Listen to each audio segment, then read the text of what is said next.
He believed a single sentence in Sicilian would remind everyone in the room who truly belonged there.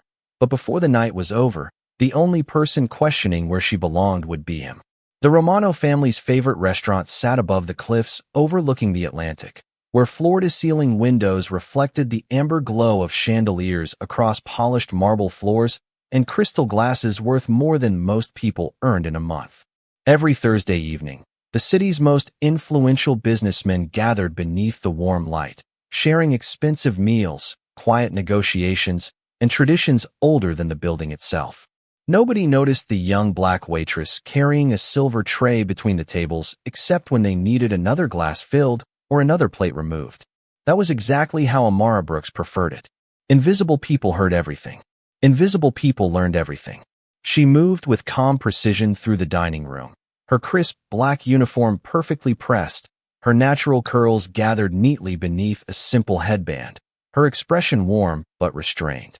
She greeted every guest with the same quiet respect regardless of whether they ordered sparkling water or a bottle of wine that cost $4,000. The restaurant manager often joked that Amara never seemed rushed, even during the busiest nights, as though she carried her own pocket of silence wherever she walked. At the center table sat Vincent Romano, a man whose reputation entered every room several seconds before he did. Tall, impeccably dressed, and carrying himself with effortless confidence, he rarely needed to raise his voice because everyone leaned closer the moment he spoke. Around him sat several longtime associates, successful investors, attorneys, and community leaders, all laughing over stories that blended old Sicilian traditions with modern American success. As Amara approached with another bottle of red wine, Vincent glanced at her name tag before exchanging a knowing smile with the older gentleman beside him. Without warning, he spoke several quick sentences in Sicilian, his tone smooth, almost playful. The table erupted with quiet chuckles. One of the guests answered in the same language, shaking his head, while another looked toward Amara with amused curiosity. She continued pouring each glass with perfectly steady hands, her expression never changing. Vincent watched carefully, clearly expecting confusion or embarrassment, then leaned back in his chair and delivered another sentence, this time slower, accompanied by a faint smile that suggested everyone except her was sharing the joke. More laughter followed. Even a nearby table looked over, wondering what had become so entertaining. Amara finished filling the final glass, carefully placed the bottle onto the silver stand beside the table, and for the first time looked directly at Vincent. Her voice remained soft, respectful, and completely composed as she answered him in flawless Sicilian, every syllable carrying the unmistakable rhythm of someone who had not memorized a phrase but understood the language as naturally as breathing. She gently corrected the expression he had used, explaining that while many Americans with Sicilian roots repeated it that way, the original version followed an older grammatical structure that changed its meaning entirely. The laughter disappeared before the final word left her lips. Crystal glasses remained suspended halfway to waiting hands. One elderly guest slowly lowered his fork without taking a bite. Vincent's confident smile faded almost imperceptibly as his eyes searched her face, no longer seeing only another waitress moving quietly through the dining room. For the first time that evening, he was no longer certain who had just been tested. For several long seconds, nobody spoke. The soft piano melody drifting through the restaurant suddenly felt louder than the conversations that had filled the room only moments before. Vincent Romano did not look away from Amara Brooks. He studied her with the same careful attention successful men reserve for details that refuse to fit inside their understanding of the world. She simply inclined her head with quiet professionalism, collected the empty wine bottle, and reached for another serving tray as though nothing remarkable had happened. The older gentleman seated beside Vincent finally cleared his throat. His silver eyebrows lifted with unmistakable curiosity before he answered Amara in Sicilian, choosing his words carefully and deliberately, increasing the difficulty of the conversation. His accent carried the unmistakable sound of Western Sicily, rich with expressions rarely heard outside close family circles. Several guests smiled, convinced the exchange would finally expose a weakness. Instead, Amara answered with effortless confidence, matching not only his vocabulary but the subtle rhythm of his hometown dialect. She even softened one vowel exactly as elderly speakers from Palermo often did decades earlier. The gentleman blinked twice before a slow smile spread across his face. "Interesting," he said in English, almost to himself. "Very interesting." Vincent folded his hands on the table. The playful confidence that had fueled his earlier remarks had quietly disappeared, replaced by genuine curiosity. "Where did you learn that?" he asked. Amara offered the same calm smile she gave every customer. "Would you like anything else with your dinner, Mr. Romano?" Her answer was respectful, but it was not the answer he had expected. One of the younger businessmen laughed nervously and attempted to lighten the mood. "She probably watched a few language videos online." Another guest nodded in agreement, grateful for an explanation that restored the balance of the room. Yet the elderly gentleman slowly shook his head. "No," he said softly. "That was not memorized." She understood every idiom. The comment settled over the table like a quiet weight. Vincent leaned back in his chair, watching Amara move toward another table where a family with 2 children thanked her for fresh bread. She greeted them with the same warmth she had shown everyone else, smiling as the youngest child proudly announced that he had finished his vegetables. There was no trace of pride, no sign that she realized she had become the center of attention in the most exclusive dining room in the city. That unsettled Vincent more than the language itself. Most people who possessed an extraordinary talent wanted others to notice. Amara seemed almost determined not to be noticed at all. He found himself replaying her correction in his mind. She had not embarrassed him. She had not mocked him. She had simply preserved the dignity of the conversation while quietly correcting the mistake. It was the kind of restraint that could not be taught in an afternoon. Across the room, the restaurant manager approached Amara with another stack of menus and thanked her for helping a newly arrived party. She accepted the task with the same composed expression and disappeared into the gentle flow of the evening. Vincent followed her with his eyes, realizing that for the first time in years, he had become more interested in the person serving the meal than in the meeting taking place around his own table. Vincent tried to return his attention to the discussion unfolding around the table, but every few minutes his eyes drifted back toward the dining room, where Amara Brooks continued serving guests with the same quiet professionalism. Nothing about her behavior suggested she had just surprised an entire room filled with influential people. She did not linger near his table to enjoy their curiosity. She did not smile to herself with quiet satisfaction. She simply carried another tray, adjusted another place setting, and thanked each customer with the same gentle courtesy that had become almost invisible before anyone realized how remarkable she truly was. That puzzled him more than her flawless Sicilian. Across the restaurant, an elderly couple asked Amara to recommend a dessert. She patiently described each option, never rushing them despite the growing crowd waiting to be seated. A young father accidentally dropped his napkin, and before he could bend down, Amara quietly picked it up and replaced it with a fresh one while reassuring him that everything was perfectly fine. Her attention never changed based on the price of the meal or the importance of the guest. Everyone received the same respect. Vincent had spent most of his adult life studying people. He had learned that genuine character usually revealed itself in small moments that others ignored. Amara carried herself with a confidence that asked for nothing in return. It was not the confidence of someone trying to impress others. It was the quiet certainty of someone who already knew who she was. The older Sicilian gentleman sitting beside Vincent slowly folded his linen napkin onto the table. "She reminds me of my grandmother," he said thoughtfully. "Not because of the language. Because she speaks only when there is something worth saying." Vincent looked toward him. "You really think her Sicilian is authentic?" The older man smiled faintly. "Authentic is not the right word. It is careful, respectful. She chooses older expressions instead of easier modern ones. That means someone taught her with love, not from a textbook." Those words lingered in Vincent's thoughts long after the conversation shifted back to business. Love, not a textbook. He found himself wondering what kind of family history could connect a young black woman from America to a language that even many descendants of Sicilian immigrants no longer spoke correctly. At that same moment, Amara stepped into the quiet hallway leading toward the kitchen to organize another order. For a brief second, hidden from the guests, she allowed herself one slow breath before continuing her work.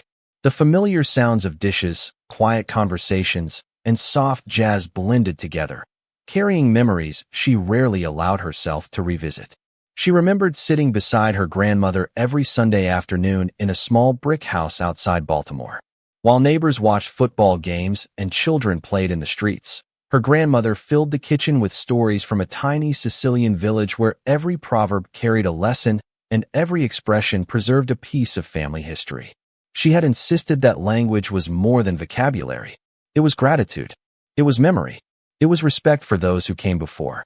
Never use what you know to make someone feel small, her grandmother often said. Knowledge should open doors, never close them.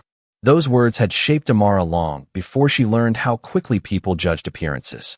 She adjusted the tray in her hands and returned to the dining room with the same peaceful expression she always wore, unaware that one simple lesson from her childhood was about to change the course of an evening that none of the guests would ever forget. When Amara returned to Vincent Romano's table with the next course, the atmosphere had changed.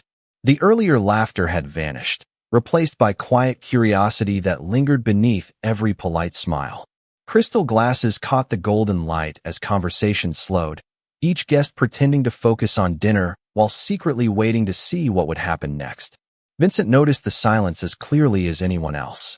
He thanked Amara as she placed each plate with practiced precision, but instead of allowing the evening to continue naturally, he looked toward the elderly Sicilian gentleman seated beside him. The older man gave the slightest nod, almost inviting another conversation. Vincent rested one hand lightly against the table. "Miss Brooks," he said, his tone noticeably calmer than before, "would you indulge an old family tradition for a moment?" Amara stopped beside the table, her posture relaxed and professional. "If it does not interfere with your dinner, Mr. Romano, I will certainly try." Vincent answered in Sicilian once more, but this time the words carried no trace of mockery. He deliberately chose an expression that many descendants of Sicilian immigrants confused because its meaning had shifted over generations. Around the table, several guests exchanged confident smiles. Surely this would be difficult enough. Amara listened without interrupting. She did not rush to answer. Instead, she reflected for a brief moment, exactly as someone would who respected every word before speaking. Then she replied in fluent Sicilian, gently explaining that while his version had become common in America, older families from Western Sicily would have expressed the same idea differently because the original phrase came from a proverb spoken by fishermen nearly 2 centuries earlier. She even repeated the older version with a warm, natural cadence that sounded less like performance and more like memory. The elderly gentleman slowly closed his eyes for an instant before smiling with unmistakable admiration. One businessman quietly set down his fork. Another looked toward Vincent, waiting for his reaction. Vincent remained completely still. His expression revealed neither embarrassment nor frustration. Instead, genuine fascination slowly replaced certainty. He had expected knowledge. What he had just heard felt like inheritance. "Who taught you that proverb?" he asked quietly. Amara's eyes softened. "My grandmother believed that every language carries the fingerprints of the people who protected it. She never allowed shortcuts." The elderly gentleman gave a faint laugh filled with nostalgia. "Neither did my mother," he murmured. The room grew quieter still.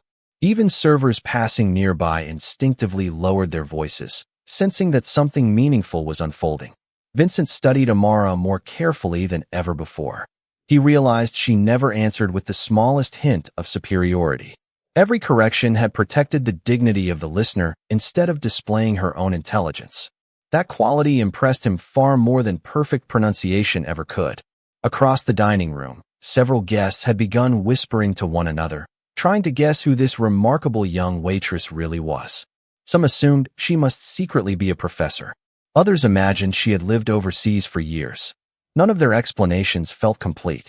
Amara simply offered a polite smile, wished the table an enjoyable meal, and turned to assist another family celebrating a birthday near the windows overlooking the ocean.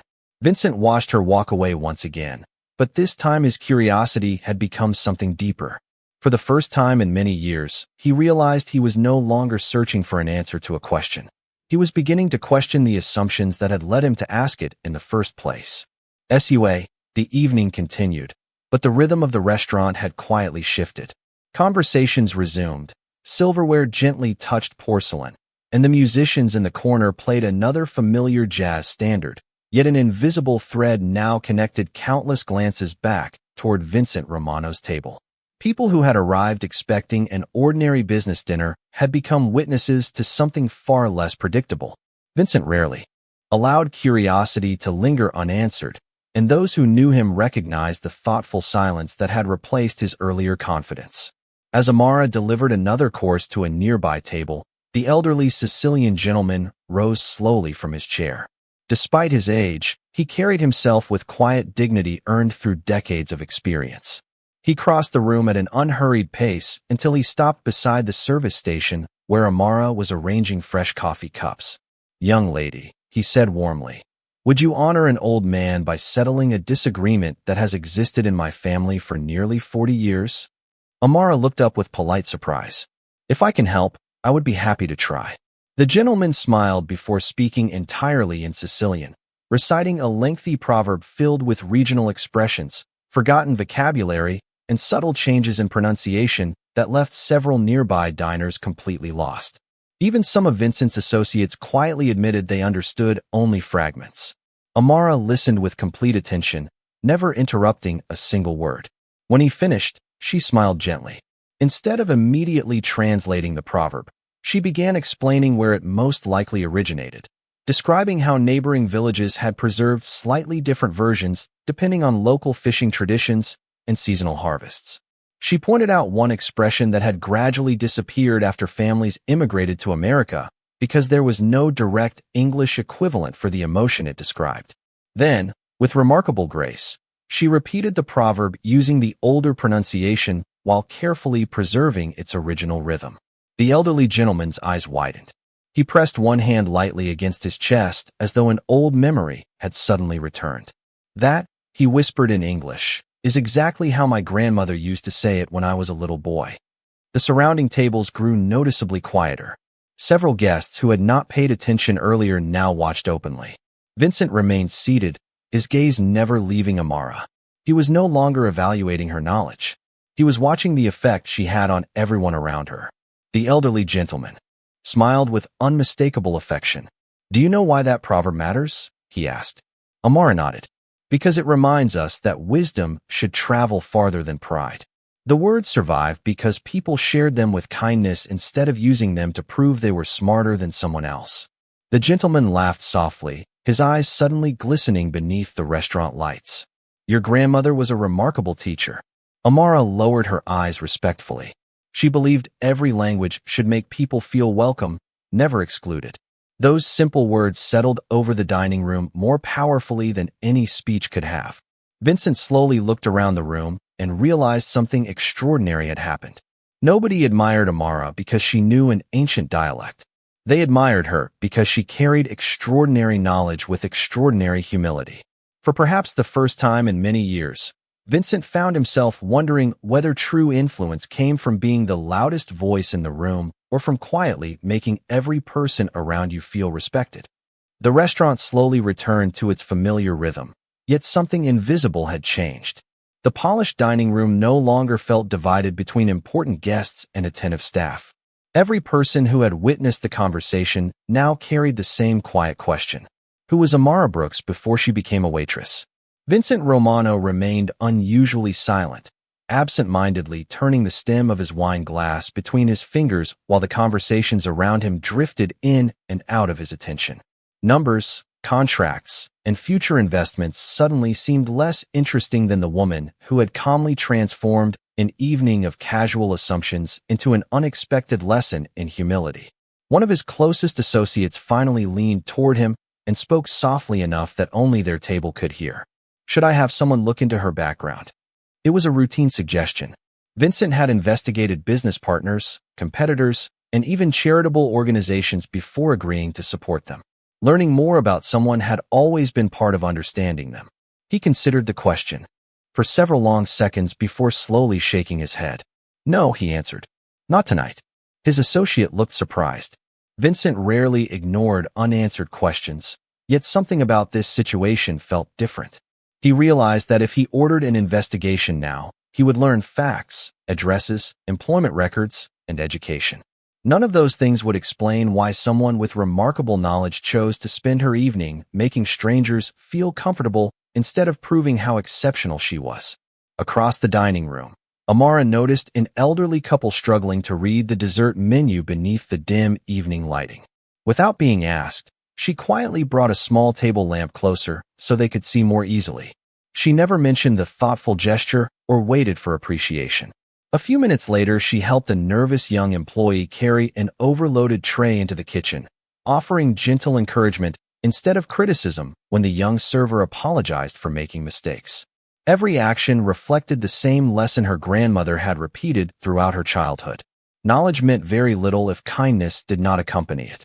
The elderly Sicilian gentleman watched those small moments with unmistakable admiration. "Do you see it now?" he quietly asked Vincent. "She never changes depending on who stands in front of her." Vincent followed Amara with his eyes as she welcomed a family celebrating an anniversary, then moments later treated a delivery driver collecting a takeout order with the exact same warmth and respect. There was no performance, no audience, no effort to appear generous.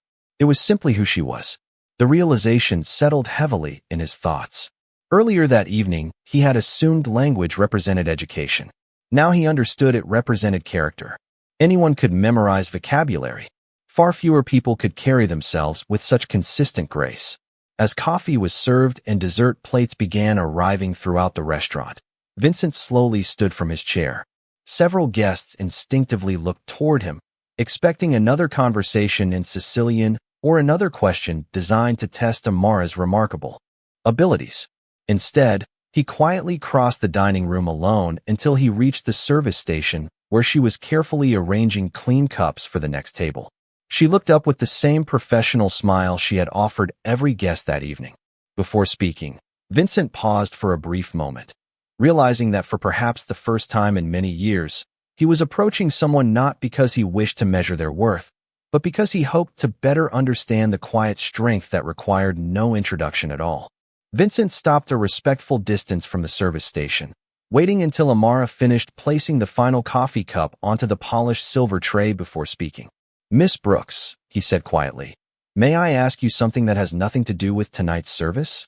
She turned toward him with the same calm expression that had remained unchanged throughout the evening.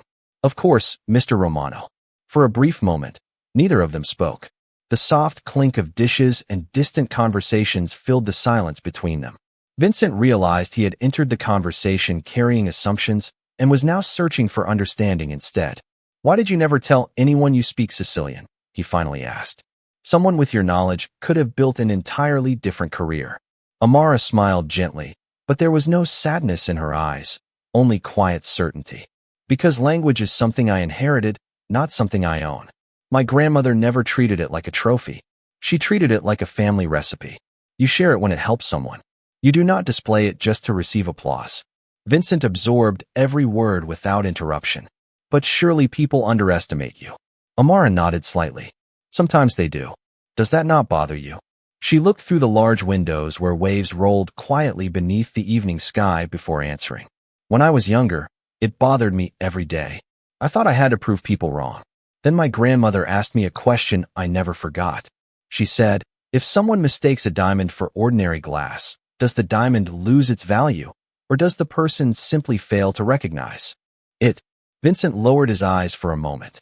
Around them, several nearby guests had quietly fallen silent, pretending not to listen while hearing every word. Amara continued with the same steady voice. "After that, I stopped trying to convince strangers that I deserved respect. I simply decided to offer respect first. Most people eventually reveal who they are when someone treats them kindly." The elderly Sicilian gentleman slowly approached until he stood beside Vincent. A warm smile crossed his face as he looked at Amara. "Would you mind telling him what your grandmother used to say before every family meal?" Amara laughed softly, the first completely unguarded laugh anyone at the restaurant had heard from her all evening. She answered in Sicilian first, allowing the beautiful cadence of the old words to fill the quiet dining room before translating them into English. "Knowledge fills the mind, but humility keeps the door open so others are willing to enter." The elderly gentleman closed his eyes briefly, deeply moved. "That saying disappeared from many families years ago," he whispered. I have not heard it spoken correctly since my own grandmother passed away." A respectful silence settled over the room once again. Vincent looked at Amara with an expression completely different from the one he had worn when the evening began. The confidence that had once rested on certainty had been replaced by something far more valuable: genuine respect. He realized the greatest lesson of the night had never been about pronunciation, vocabulary, or forgotten dialects. It had been about character. Amara had answered every challenge without humiliation, every question without arrogance, and every assumption without resentment. Standing in the warm glow of the restaurant lights, Vincent understood that true wisdom was not measured by how much a person knew. It was measured by how gently they carried what they knew into the lives of everyone around them. For a long moment, neither Vincent nor Amara spoke. The restaurant continued around them with its quiet elegance, servers moving between tables, candles reflecting across polished glass, and the distant sound of waves rolling against the shoreline beyond the windows. Yet for those who had witnessed the exchange, it felt as though time itself had slowed. Vincent drew a measured breath before speaking again. "Miss Brooks," he said, his voice carrying none of the confidence that had colored his first words earlier that evening. "I owe you an apology."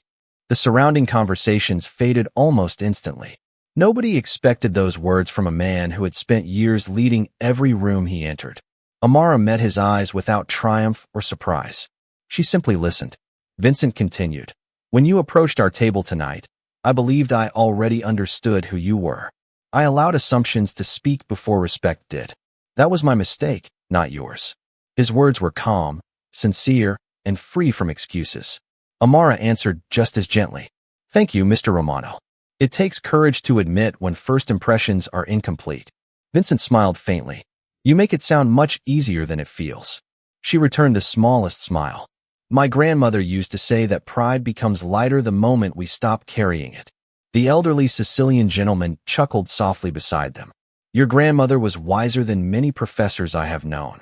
Several guests quietly nodded in agreement. The atmosphere no longer carried tension. Instead, it held something far more uncommon: mutual respect. Vincent glanced toward the dining room where families laughed together, friends celebrated birthdays, and strangers enjoyed ordinary conversations without realizing how extraordinary the evening had become. "May I ask you one final question?" he said. "Of course. If someone offered you a position teaching language at a university tomorrow, would you leave this job?" Amara looked thoughtfully around the restaurant before answering. "Perhaps someday. But right now, this is where I am meant to be."